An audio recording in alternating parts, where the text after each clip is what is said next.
The Signal Oil Program, The Whistler.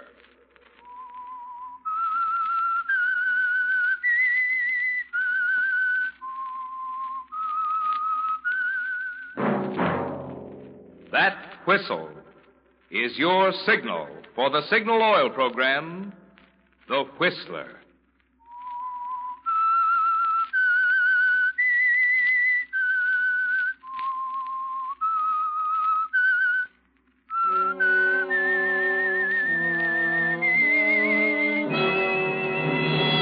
I am the Whistler, and I know many things, for I walk by night. I know many strange tales hidden in the hearts of men and women who have stepped into the shadows. Yes, I know the nameless terrors of which they dare not speak.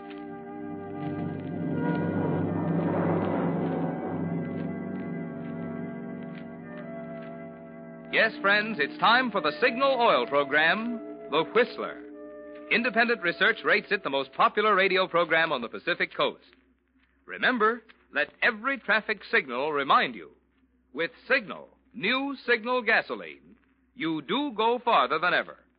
Look for Signal's big yellow and black circle sign that identifies those popular Signal stations in 7 western states from Canada to Mexico.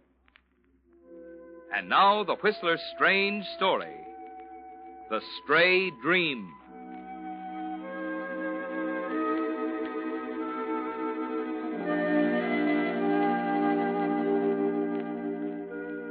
Chris Claggett was never meant to commit murder. He knew it the minute he did it. But of course it was too late then. The minute it was over and he looked down at Steve Robinson lying there on the floor, he knew that nothing would be the same afterward. That no matter how perfect it was, no matter how thoroughly he outsmarted the police, the big battle was going to take place inside himself, in the middle of his mind. He felt it even stronger 2 hours afterward as he paced the floor of his apartment, waiting for the telephone call that was bound to come sooner or later, trying to read and throwing the magazine aside, mixing drinks and pouring them down the sink, lighting cigarettes he was too nervous to smoke, waiting. Kathy was bound to call. She had to discover it sooner or later. 5 minutes of 2 the night before Easter, Steve working late at the florist's shop. But she'd know he couldn't be working that late. She'd go down to see what was keeping him. And then she'd call. Chris was ready for it an hour ago with just the right amount of surprise and shock. But now, at 5 minutes of 2, he didn't know. The waiting was getting him. And the silence.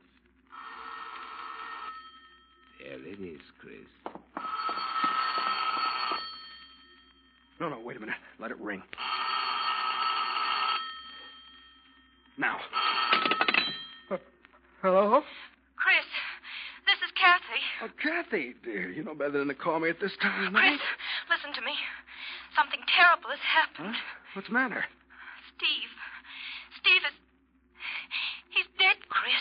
What? He was working late tonight at the flower shop. When he didn't come home, I went down and found him. I just called the police. Police? Yes, he's been murdered, Chris. Good Lord. Can you come down right away? Of course. Let me call the night editor first. I'll be right over.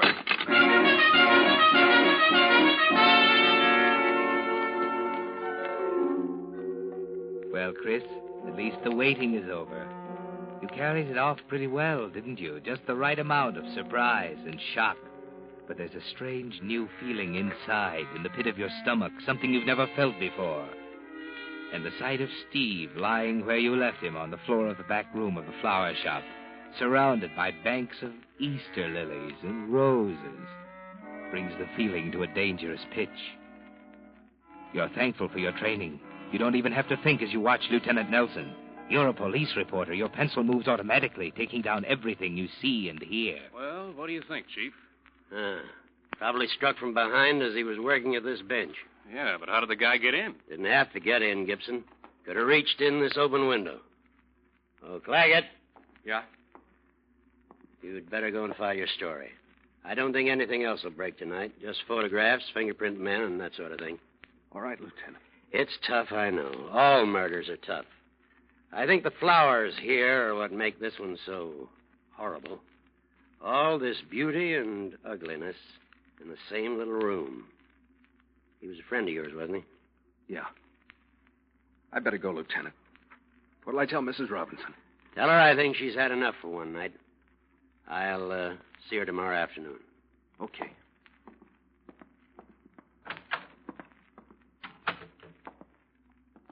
Well, Chris? It's pretty terrible, Kathy. What did Lieutenant Nelson say? You can go now. He'll see you tomorrow afternoon. Oh. I gotta file my story. That's something, isn't it? Me filing a story about Steve? Please, Chris. I'm sorry. I just... I know. Chris, I don't know what I'd do if you weren't here. I'll always be here, Kathy. Remember that, will you? Sure, Chris. I'll remember.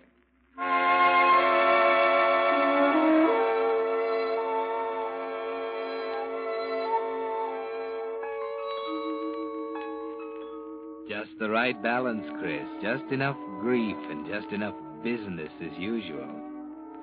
The outside battle is going well, isn't it? Tonight, the reporter, carrying on in spite of everything. Tomorrow, a little less grief, a little more business as usual. At the city editor's desk, for example. Oh, just a minute, Holloway. I tell you, I'm right, Chief. The door into the sales room was locked. You're sure? Of course I'm sure. Why? I remember. That's the trouble. You think you remember. Where's Chris? Over there at the counter? All right, we'll see. Oh, Chris. Yeah? Come here a minute. I'll show you what I mean, Holloway. What's the matter, Chief? Oh, Holloway here is doing a feature on the murder. He says the door into the sales room was locked. Check it, will you? Yeah, just a second. Let me see. Oh, here we are. The door had a Yale lock, but it was on the latch and the bolt above it was open. Yeah, see? Now, wait a minute. There was a triangular rubber doorstop against it on the workroom side, so it couldn't have been used as an exit. That's it. See what I mean, Holloway? He doesn't trust his memory. He takes everything down. Well, that didn't seem very important. How do you know it's not important? Take it down anyway. But I was so busy. So was Chris. Doesn't matter how busy you are. A first-class man makes notes without even thinking about it. Right, Chris? Yeah, I suppose so. You see, Holloway, that's what I mean by a reporter.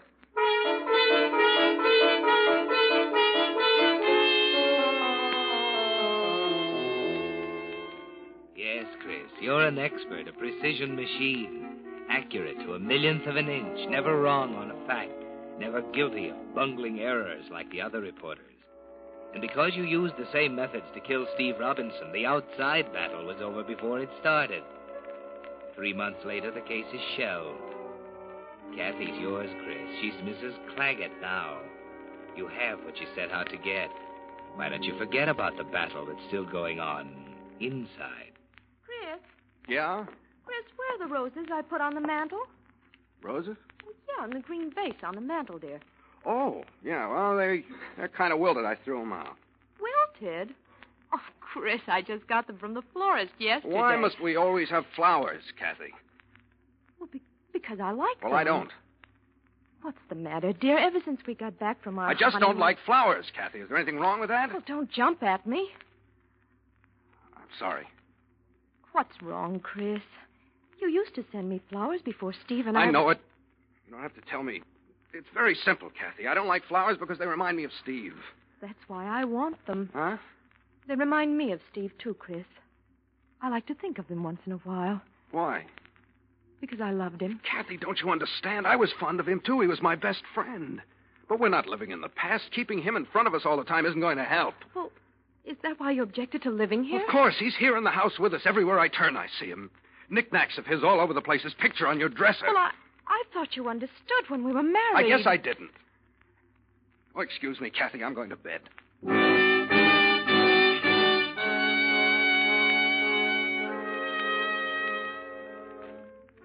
And so you go to bed, Chris, but you don't sleep for hours.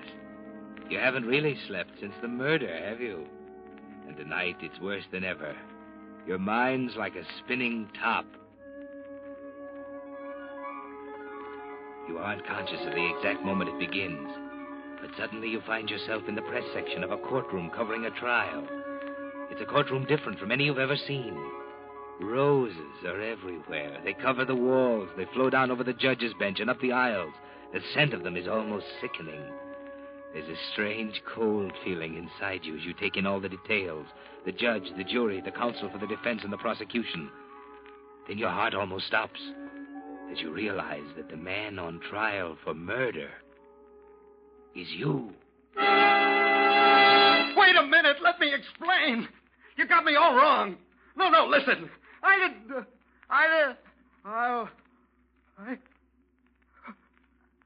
was a dream. What am I doing out of bed? Kathy. She heard me.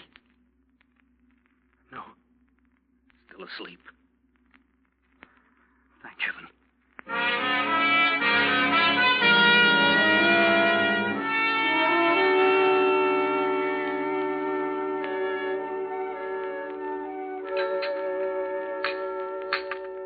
More coffee, Chris? No, thanks. Oh, you usually have 2 cups. I think I'll cut down a little. I didn't sleep too well last night. Oh? Must have been something I ate. You hear me tossing around? No, I was dead to the world. I had the feeling when I woke up this morning I've been talking in my sleep. You remember hearing anything? No. You must have something on your conscience, dear. Yeah.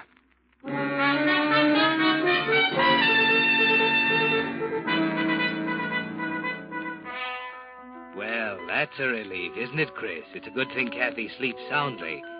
You don't remember what you said, but no matter what it was, it would have sounded bad under the circumstances. You feel better that afternoon as you take Kathy downtown for a beauty appointment and get into the swing of things at the office. Then that evening...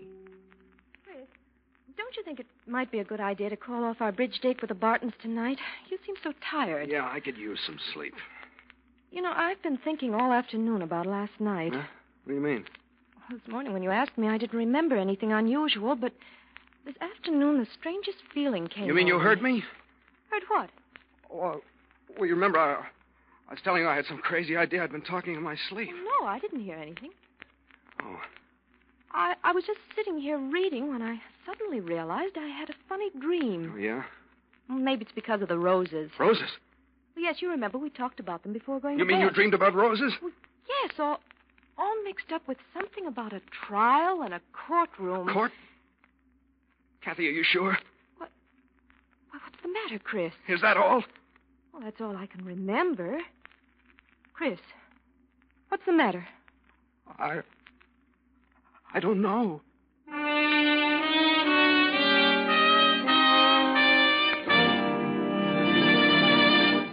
With the prologue of tonight's story, The Stray Dream, Signal brings you another strange story by The Whistler. In place of the message about Signal gasoline, usually heard at this time on The Whistler, Signal Oil Company has asked me to talk with you about something much closer to the heart. About someone you may have forgotten to put on your Christmas list. I'm talking about a serviceman. One who won't be able to be home with his family and friends this Christmas because he's in a hospital, recovering from wounds he suffered, fighting for his country and for you. Can't you imagine the happiness it would bring some serviceman on Christmas morning to receive a gift he wasn't expecting that would tell him, as nothing else could, that he hasn't been forgotten? It needn't be a large gift, but it should be something appropriate, something he could use. And the Red Cross is ready to help you by suggesting the right gift for the right man. Just call the Camp and Hospital Committee of your local Red Cross and tell them you'd like to send a Christmas gift to a serviceman. They'll give you the necessary information. And on Christmas morning, you'll be twice as happy because you'll have brought a ray of happiness to someone who gave so much to give us the best Christmas gift of all, peace. Remember, the place to call is the Camp and Hospital Committee of your local Red Cross. Don't put it off. Call tomorrow, won't you? And now, back to the Whistler.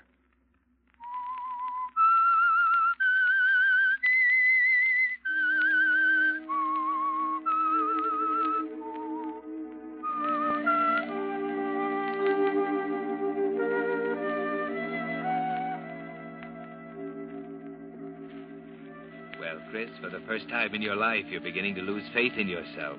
The shadow of a doubt is slowly making itself felt inside you. You keep telling yourself it must be a coincidence. How else could you and Kathy have had the same dream at the same time? A courtroom filled with roses. Yet she couldn't have pulled that one out of the air. It's too fantastic. It can't be coincidence. Yet what else can it be? Once again, you lie awake for hours trying to find an explanation. And then, just as before, it's all there in front of you, the same courtroom, just as you saw it last night from the press section. You're sitting there just as before, watching the witnesses, listening to statements by the attorneys. But this time, instead of roses, the courtroom is filled with Easter lilies. The same variety you found in the florist's shop. Then slowly it melts away, and you lapse into the restful blackness of sleep.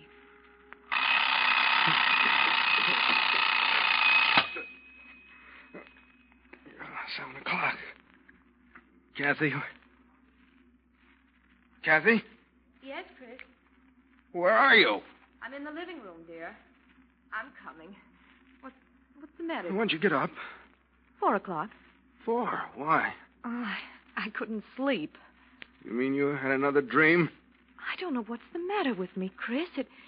It's so real. Did you have another one? Tell me. Why, Chris. I'm sorry. Tell me about it. It was just like before. The courtroom and the judge, but... But what? It wasn't roses this time, Chris. It was Easter lilies.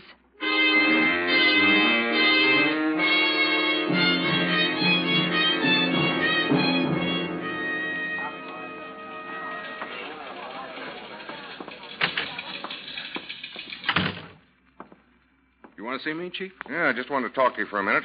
What's wrong, Chris? Huh? What's eating you?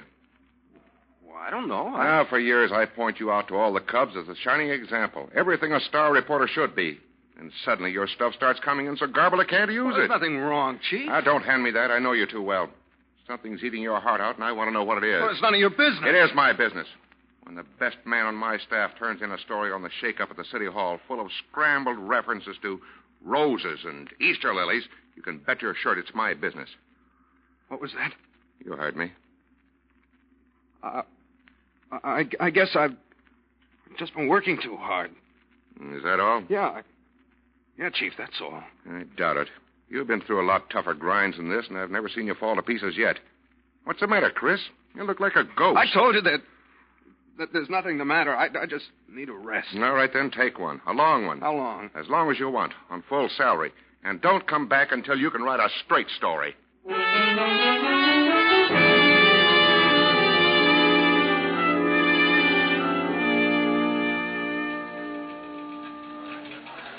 Holloway?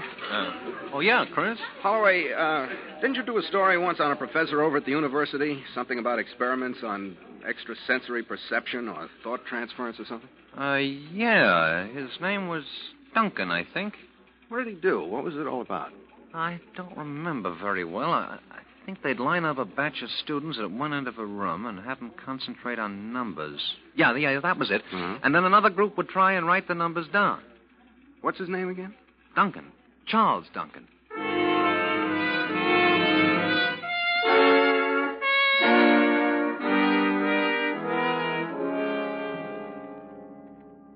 I really don't like to appear too definite on this, Mr. Claggett. Nothing has been proved conclusively. You mean there's no such thing as thought transference, Professor Duncan? It's hard to say. It's a very unscientific attitude to take, assuming that two minds are in tune, so to speak. But we have found rare cases in which there seems to be no other conclusion. I see. Does distance seem to make any difference? Oh, yes, I would say it cuts down the possibilities considerably. Uh-huh. Thanks, Professor.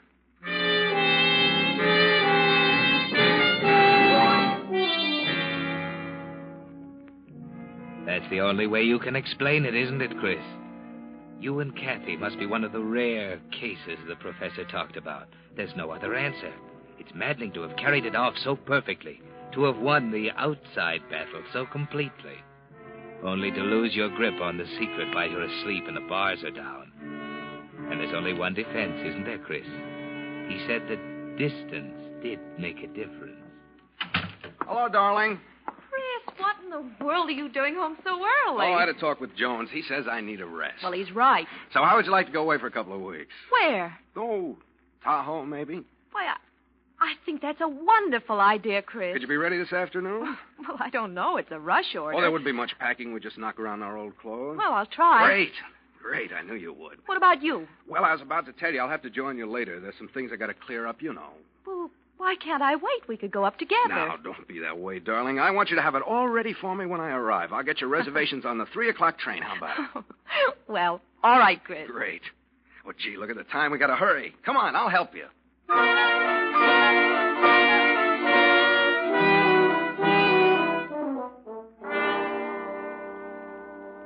Well, Chris, she's out of the way for the time being. You're relieved for the moment. But the old tension returns that night as you lie down to sleep in Steve's house among Steve's things. She's at Lake Tahoe, Chris, 250 miles away. You keep telling yourself that distance will make the difference, just as the professor said. You try not to think of it as you lie there. Try to make your mind a blank. But the same impressions come back again and again. He's there, Chris. Steve is there in the courtroom with the flowers all around him. You sit in the press section, you can't take your eyes off him. He's smiling at you, Chris, as he gets slowly out of his seat and walks toward the witness stand, stepping carefully over the rows of roses and Easter lilies. He's going to talk, Chris. You realize there's no other way out now.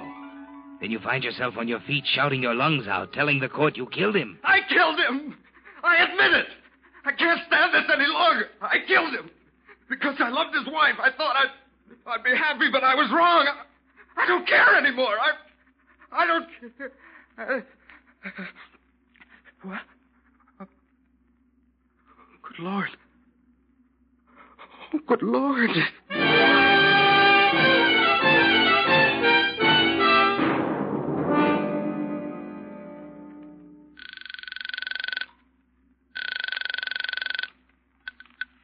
Martin's Cove, Lake Tahoe. Hello, this is Christopher Claggett. I'd like to speak to Mrs. Claggett, please. Just a moment. Yeah.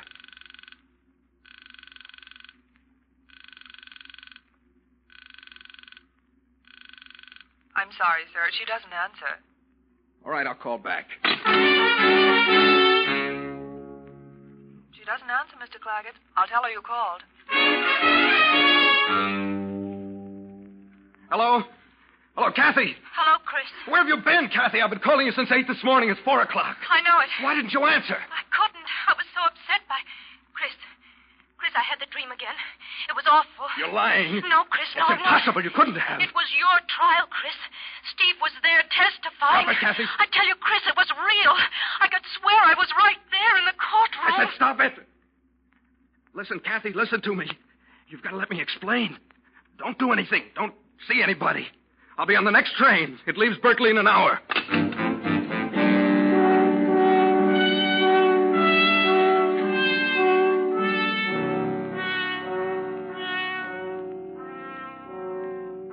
There's only one way out now, Chris. It's you or Kathy. You did it once and got away with it. You're wondering now whether you can do it again. But there's no alternative, is there? It's you or Kathy.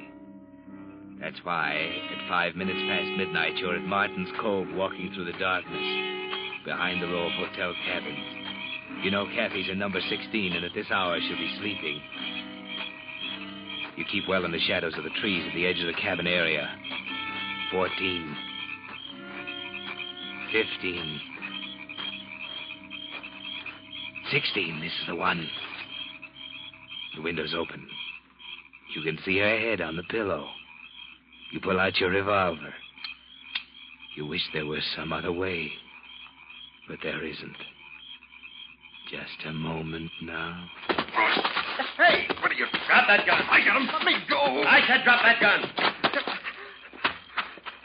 All right, Claggett. Nelson. You can come along peacefully, or you can come feet first. At the moment, I'm not particular.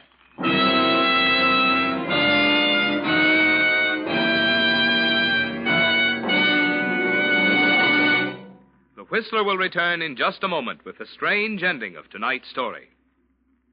Meantime, here's an interesting feature about the new 1946 cars.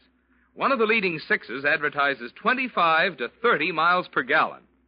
And throughout the field, auto manufacturers are stressing increased mileage. This is being done not just as a matter of economy, but because mileage is the result of better performance, a proof of greater efficiency. Well, as you know, Signal gasoline has long been famous as the go-farther gasoline. But here's the important point.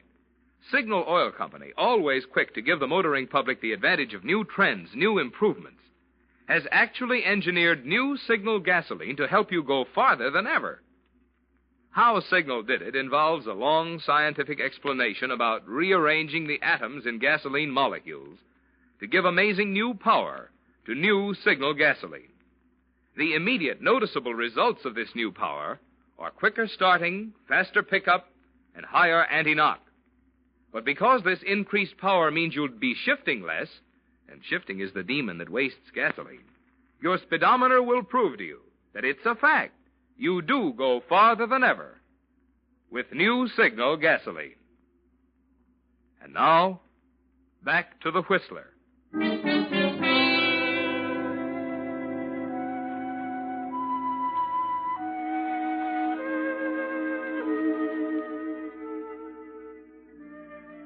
So you finally lost the inside battle, didn't you, Chris? There in the shadows with Gibson pinning your arms to your sides and Lieutenant Nelson standing in front of you with a gun in his hand. You realize it's all over. You had the feeling from the first, didn't you? From the moment you killed Steve Robinson in the rear of his flower shop, you knew it was a losing battle. But it was too late to change anything. You should have known that it wouldn't go, Chris.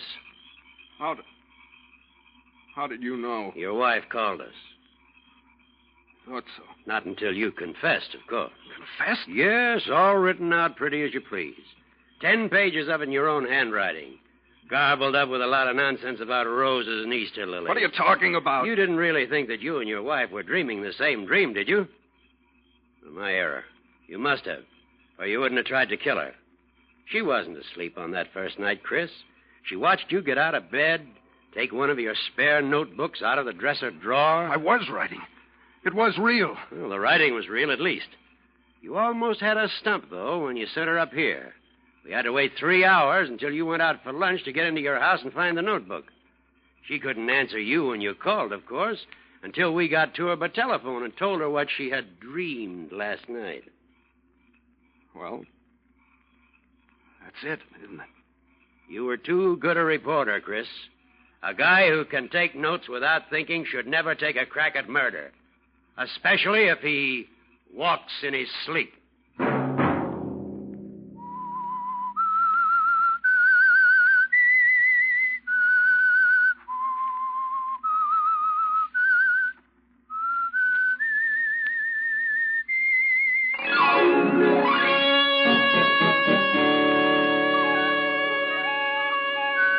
Next Monday at 9 o'clock, The Whistler will bring you another strange tale.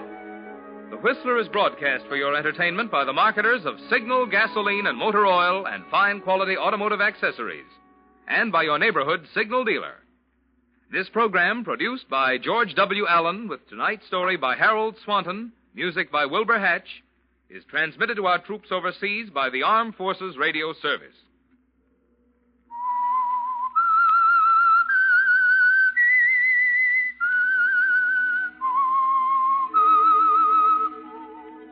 That whistle is your signal for the Signal Oil program, The Whistler.